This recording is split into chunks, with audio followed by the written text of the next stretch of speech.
Olá, mais uma vez espero encontrá-los com saúde e que tudo mais esteja super bem.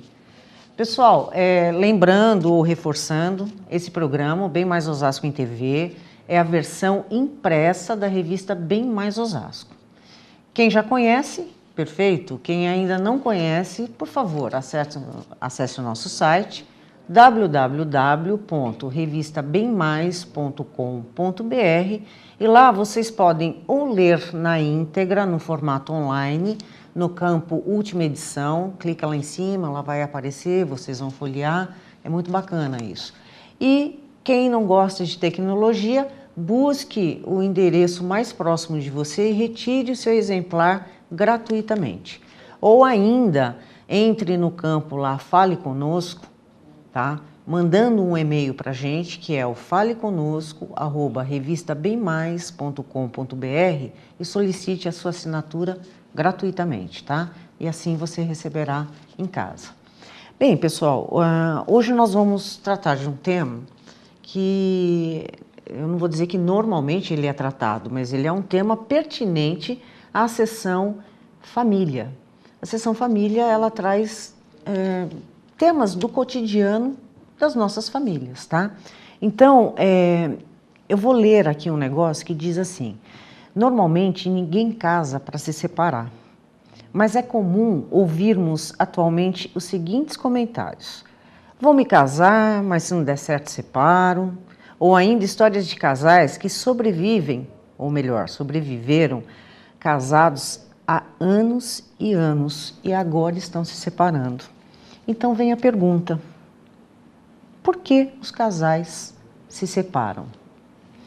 Quem vai esclarecer isso para nós hoje, ou até mesmo nos orientar aí sobre esse tema, é a minha convidada, Sônia Borelli, que é psicóloga, terapeuta sexóloga e trabalha especificamente com casais. Sônia, seja muito bem-vinda. Obrigada. Ao nosso programa. Você fique à vontade, vê se você pode conseguir nos orientar um pouquinho, tá certo? Você, no texto da nossa edição, você começa dizendo o seguinte: a rotina não é responsável pela falta de amor entre os casais, podendo, contudo, contribuir para a desestruturação do casal. Então, a partir do início aí do seu texto, esclareça para a gente o seguinte, no seu ponto de vista, né? Quais são as principais ou as mais comuns situações que levam os casais a se separarem? É assim, normalmente as pessoas, elas acham que a rotina é que leva o casal à separação. Mas, na verdade, o que leva o casal à separação são os ressentimentos que se acumulam ao longo do convívio, né, da dinâmica conjugal. Então, esses ressentimentos, eles vão ficando dentro de cada um, né, e se transformam em sentimentos negativos, né, que é um ressentimento. Então, esse acúmulo de sentimentos negativos faz com que o casal vá se distanciando um do outro. Porque, normalmente, assim, quando a gente se casa, né, você monta uma estrutura de vida, que começa pela própria casa, e também aquilo que vai compor essa casa, né, que são as ideias e as normas de cada um. Quando isso começa a divergir entre eles, as ideias mudam, começam a acontecer os conflitos. Entendi. Aí, então, te pergunto, esses conflitos, né, são os motivos que levam as mulheres a alegarem que, no momento da separação, né, esses motivos são pertinentes ou eles poderiam ser relevados? Só que antes, assim, quem reclama mais na separação? Os homens ou as mulheres?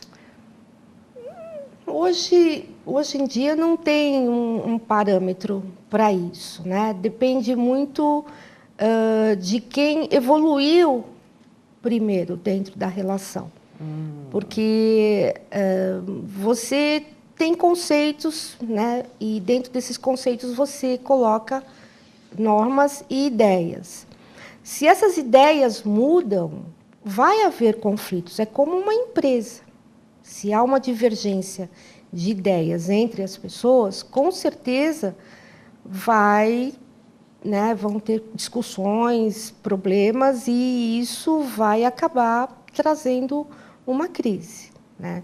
Normalmente, a pessoa que, vamos dizer, que instala, né, respondendo até a sua pergunta, que é o gerador do conflito, é aquele que já tem ideias pré-concebidas, ele tem conceitos, uma consciência moral assim bem definida, e não consegue ouvir o outro. Então, o que ele acha é a verdade dele, é a razão dele, e ele não consegue olhar a razão do outro, porque o outro evoluiu e ele não, né? Então, ideia e norma tem que caminhar sempre junto dentro da relação, isso em qualquer aspecto de uma dinâmica conjugal ou qualquer outro tipo de dinâmica que se vive, né, no dia a dia. Tá, então, eu não sei, para mim, se ficou claro ou não, tá? A pergunta que eu fiz foi a seguinte: os motivos que levam as mulheres a alegarem a separação são pertinentes ou poderiam ser relevados? Poderiam ser relevados, né? Porque nós, assim, o casal, ele tem que aproveitar essa oportunidade, quando existe o conflito, para ver o que é que está inadequado. Porque, normalmente, o que acontece? Eles sempre jogam a culpa no outro de uma coisa que eles não querem enxergar dentro de si.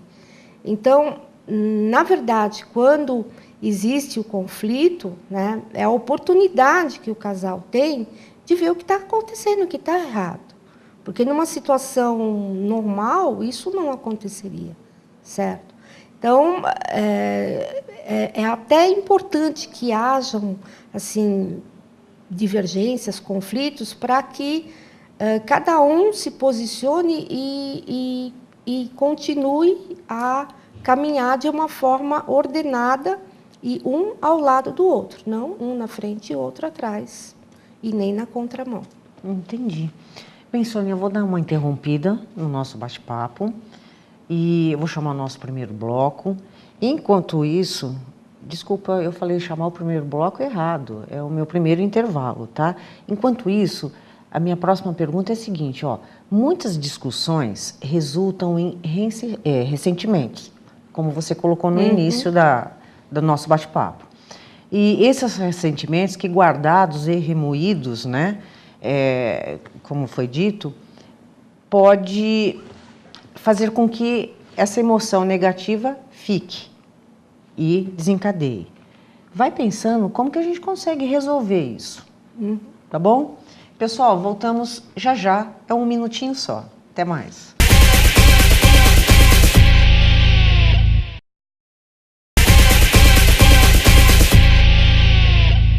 Olá, pessoal, estamos de volta. Hoje o nosso tema é por que os casais se separam, e quem está nos orientando, nos esclarecendo sobre esse tema é a Sônia Borelli, como dito, psicóloga. E eu deixei uma pergunta no ar, que é a seguinte: muitas discussões resultam em ressentimentos que, guardados e remoídos, sem a gente saber, né, o que fazer com essa emoção negativa, a gente acaba desencadeando. Então, como que a gente resolve isso, Sônia? Como que resolve um sentimento negativo dentro, né, das nossas emoções? A única forma que se transforma um sentimento negativo, que é um ressentimento, é através do diálogo. Tá? Não existe outra forma de você resolver uma situação se você não conversar com o seu companheiro. E aí uma outra pergunta que eu faço: muitos casais não conseguem mais dialogar, né? Ou eles não conseguem mais ter esse convívio, né, natural, normal que um casal normalmente tem. Então, assim, o que é difícil é você trazer essa consciência para eles. Então, quando o casal ele não consegue mais falar daquilo que ele sente, é quando ele procura profissionais, quando ele procura ajuda fora, né? Mas, independente disso, a pessoa que está ali, como eu posso te falar, resolvendo aquela questão, ela tem essas ideias pré-concebidas. Então, não tem outra forma de você transformar um ressentimento, que é um sentimento negativo, em sentimento de amor através do diálogo. E é uma mudança de comportamento. Você não consegue mudar um sentimento, né, ruim dentro de você se você não mudar o seu comportamento externo fora. Okay. É a única forma que se muda um sentimento negativo. Aí, que vem através das atitudes, da palavra, de uma série de ações. Quando o casal ainda consegue estabelecer o diálogo entre eles, você acha que colocar regras, né, é uma maneira de conseguir ajudar a convivência aí desse casal?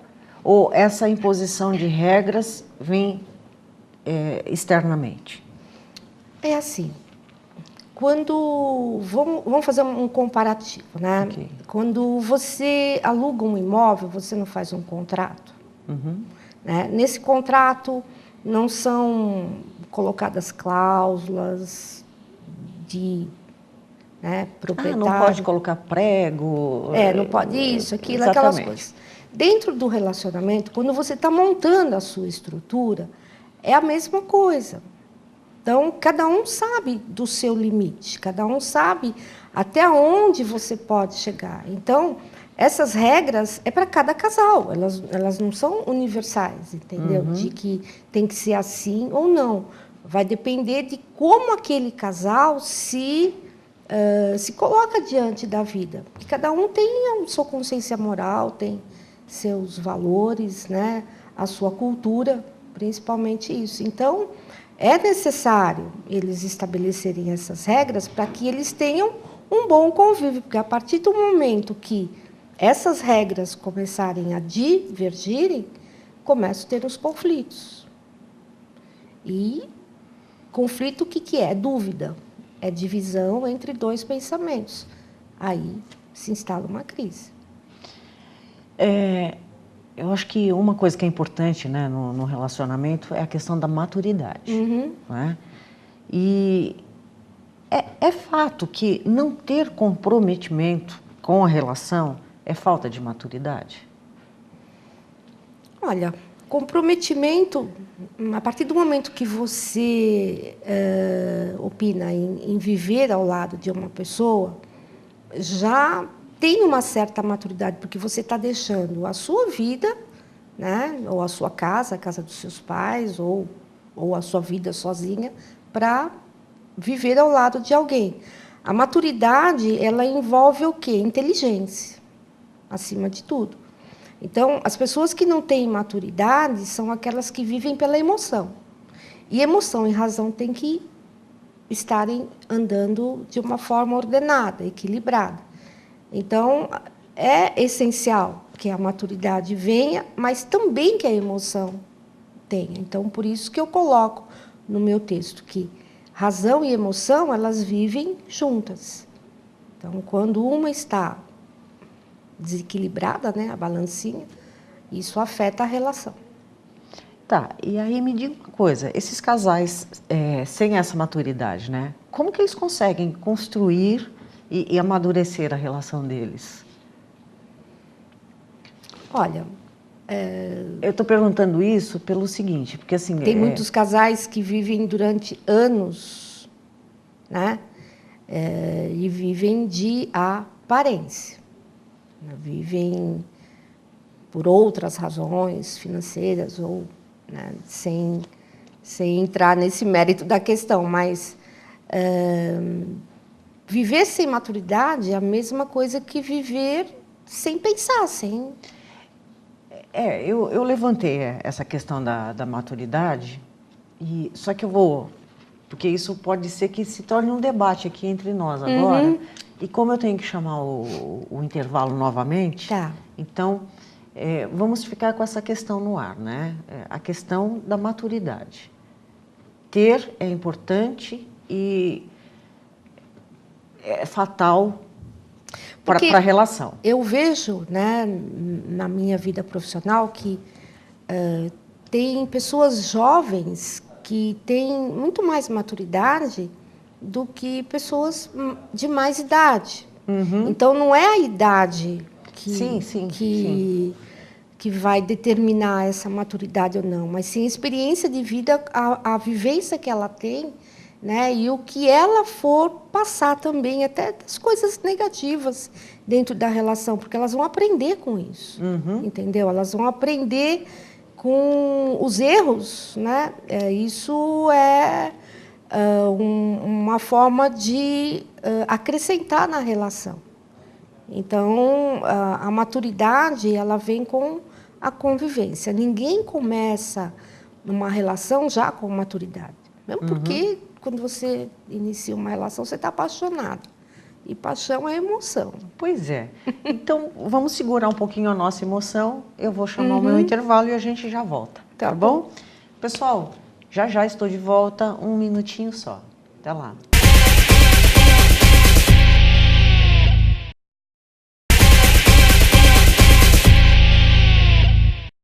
Bem, estamos de volta. Minha convidada hoje é a Sônia. Nós estamos conversando sobre por que os casais se separam.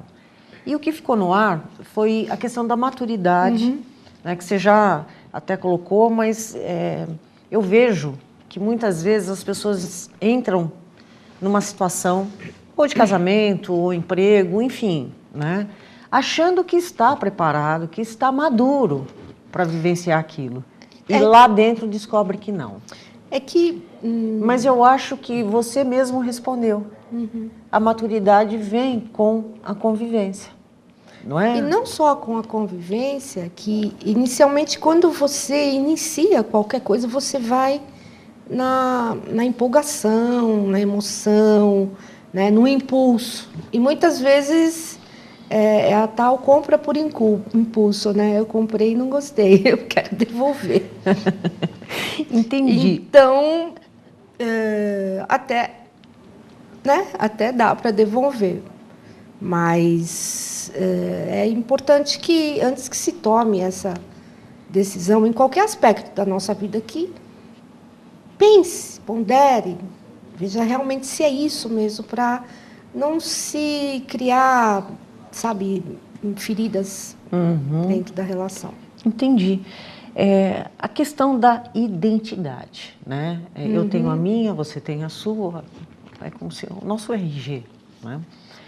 Dentro da relação, o correto é que mantenhamos essa nossa individualidade, ou a gente deve perder? Como é que a gente trata a individualidade dentro da relação. Da relação, né? Eu tenho observado com os meus pacientes, quando chegam, principalmente, né, as mulheres, em depressão e com uma total falta de identidade, porque viveram a vida do outro e esqueceram da própria vida. Quando eu digo viver a vida do outro, é viver a vida dos filhos, viver a vida do marido, viver a vida de um pai, de uma mãe. E você não percebe o tempo passar. Então, isso compromete o quê? A sua individualidade e, consequentemente, a sua identidade. Você fica totalmente sem identidade. E as pessoas sem identidade, elas acabam sendo levadas a uma depressão. E num término, numa crise, a gente percebe assim, muito essa falta de identidade de um ou de outro. Porque Um cresceu mais que o outro. Quem sai, normalmente, muda de endereço. Quem fica na relação, cresce, né? Então, ninguém ganha com uma separação. Todo mundo perde. Mas o que eu percebo é que quem sai, muda de endereço. E quem fica sozinha, ou quem é deixado, cresce com essa experiência de vida. Entendi. O convívio é um dos fatores que estressa a relação, né? E existem casais que se separam apenas De casa. de endereços, né? De endereço. Você acha que isso é uma boa solução? Eu não vejo como uma boa solução para a vida de casal, porque casal é melhor que esteja andando juntos, um ao lado do outro. Que tenham casas separadas é uma opção que eles têm de uma boa convivência. Tem muitos casais que vivem assim, não só de casa, como inclusive de geladeiras, né? Dentro de uma casa. Mas eu não vejo como uma opção de uma dinâmica de vida, né? Para a felicidade mesmo, porque você cresce com a relação no relacionamento. Como é que você vai crescer cada um na sua casa? Se ao invés de encarar o problema, tchau até amanhã. Tchau até amanhã. É mais, na verdade, eles estão namorando, não tendo uma vida de casal, um relacionamento. Namoro é isso. Você briga, cada um vai para sua casa, no outro dia. Ao meu ver, isso não funciona. Tá. Além do crescimento, né, qual é o outro lado positivo das crises quando instaladas no... Olha, eu sempre digo que enquanto houverem crises, e não que o casal tenha que viver em crise, mas enquanto houverem crises, isso mostra as inadequações que existem dentro da relação. Então, é como uma crise em qualquer setor da nossa vida. É a oportunidade, eu sempre vejo assim, a oportunidade que a gente tem para mudar, para crescer, para mudar, né? E toda vez que se instala essa crise, a gente tem que voltar ao início, rever as normas desse contrato inicial e ver como que eu era, como era a nossa relação e o que fez para isso tudo mudar. Então, é a oportunidade que se tem de rever esses conceitos e formular outros conceitos, outras talvez normas. até se resgatar, né? Ou até se resgatar. Ou para uma separação satisfatória, sem tanto conflito, assim, tanta cicatriz, né? Ou para voltar. Entendi. Procurar um profissional, né? Pode reverter situações de conflitos? Sim. Normalmente, uma pessoa fora da relação, onde que ela tenha essa consciência e não se envolva, né, com a problemática do casal, é a saída para se resolver esses problemas. Para isso existem os terapeutas, né, de casais, os psicólogos, psicanalistas, né, muitas vezes psiquiatras. Tá. Assim, de forma bem sucinta, me diga uma coisa, eles são tratados juntos, separados, caso o casal busque a ajuda, existem né? várias situações. Às vezes eles vêm juntos, outras vezes vem o homem ou a mulher. Eu inicialmente falo com um ou com o outro e no decorrer do tratamento, se eu sentir a necessidade de separar o casal em algumas sessões para ouvir um ou outro, é o que eu faço, né? Mas normalmente sempre vem um primeiro procurar. E tratar individualmente esse funciona?